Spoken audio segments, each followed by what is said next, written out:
Kamu tahu nggak sih kalau perubahan iklim itu ternyata sangat berpengaruh pada kelangsungan hidup? Berikut 8 dampak perubahan iklim. Migrasi iklim dan dislokasi populasi. Banyak orang terpaksa berpindah bukan karena konflik politik, tapi karena bencana iklim, banjirop, kekeringan ekstrim, dan kehilangan lahan. Fenomena ini disebut dengan migrasi iklim. Namun, hingga kini Kerangka Hukum Internasional belum secara eksplisit mengakui pengungsi iklim sebagai kategori perlindungan, padahal jutaan orang sudah mengalami dampaknya. Penurunan tanah di sini per tahunnya 10-12 cm. Karena saya mendirikan rumah itu yang paling tinggi ini sudah hampir 2,5 meteran urukan. Jadi rumah yang asli dari segitiga itu sudah habis. Sebelum tahun 2007-2008 ini penduduk mencapai hampir 13.000. Urban Heat Island. Fenomena Urban Heat Island terjadi ketika wilayah perkotaan menyimpan lebih banyak panas dibandingkan area pedesaan sekitarnya. Pemukaan aspal, beton, dan kurangnya vegetasi membuat suhu kota bisa 3-7 Celcius lebih panas. Areas of greater urban density, temperatures are often higher than surrounding rural landscapes. This is known as the heat island effect. Penggunaan AC justru memperparah emisi dan konsumsi energi. Tanpa perencanaan kota berkelanjutan, siklus ini akan terus berulang. Krisis keanekaragaman hayati. Ternyata lebah, kupu-kupu, dan serangga merupakan penyerbuk yang berperan penting dalam sistem pangan global. Namun, perubahan iklim, pestisida, dan hilangnya habitat menyebabkan penurunan drastis populasi mereka.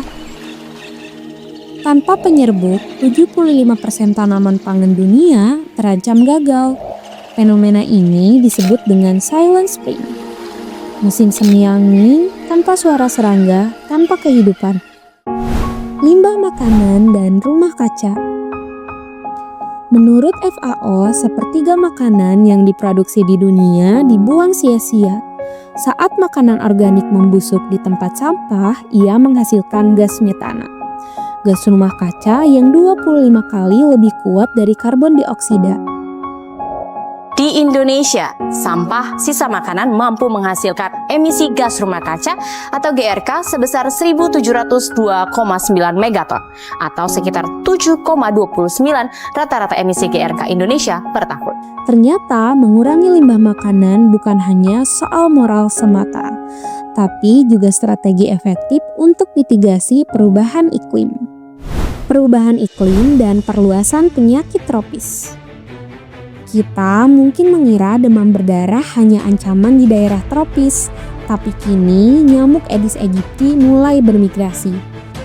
Suhu global yang terus naik membuat daerah-daerah yang dulunya terlalu dingin kini jadi wilayah baru penyebaran penyakit.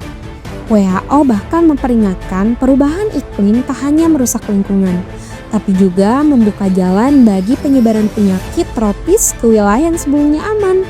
Ini alarm nyata bahwa krisis iklim juga adalah krisis kesehatan, pengemasan laut, dan krisis perikanan. Laut menyerap sekitar 30% karbon dioksida dari atmosfer, tapi proses ini bukan tanpa konsekuensi. Karbon dioksida yang larut di laut menyebabkan penurunan pH air laut atau yang kita kenal sebagai pengasaman laut. Akibatnya, banyak organisme laut seperti kerang, terumbu karang, dan plankton kesulitan membentuk cangkang dan kerangka. Jika mereka terganggu, rantai makanan laut pun ikut terputus. Maka dari itu, populasi ikan bisa menurun, ekosistem terguncang, dan pada akhirnya mata pencaharian nelayan pun ikut terancam. Ini bukan hanya krisis lingkungan, ini juga krisis kehidupan. Degradasi tanah dan emisi karbon. Tanah adalah fondasi kehidupan, tapi alih fungsi lahan untuk industri, pembangunan pabrik, dan ekspansi perkotaan telah merusak sistem alaminya. Ditambah praktik pertanian yang tidak ramah lingkungan, Tanah kehilangan kemampuannya untuk menyerap karbon dan justru melepaskan cadangan karbon organik ke atmosfer dalam bentuk CO2. FAO mencatat 33% tanah di dunia kini mengalami degradasi sedang hingga berat. Ini bukan sekedar persoalan lingkungan, ini tentang krisis iklim, ancaman terhadap pangan, dan dampak langsung pada petani dan komunitas lokal. Isu gender dan iklim. Perubahan iklim bukan hanya persoalan lingkungan, tapi juga persoalan keadilan. Di banyak wilayah pedesaan, perempuan menjadi kelompok yang paling terdampak. Saat air bersih sulit didapatkan dan bahan pangan semakin langka, merekalah yang harus berjalan lebih jauh, bekerja lebih keras, dan mengorbankan waktu untuk memenuhi kebutuhan keluarga. Bahkan anak perempuan kerap terpaksa meninggalkan sekolah untuk membantu pekerjaan rumah tangga. Perempuan jadi kelompok masyarakat yang rentan dan terpinggirkan terhadap perubahan iklim. Sekitar 68% studi menyatakan perempuan lebih rentan, sekitar 70% dari 1,3 miliar penduduk miskin adalah perempuan. Dibanding laki-laki, perempuan umumnya tidak memiliki modal penghidupan yang lebih baik. Perubahan iklim ternyata menambah beban yang tidak merata dan perempuan sayangnya sering menanggung lebih banyak. Pada akhirnya, bumi tak lagi sama.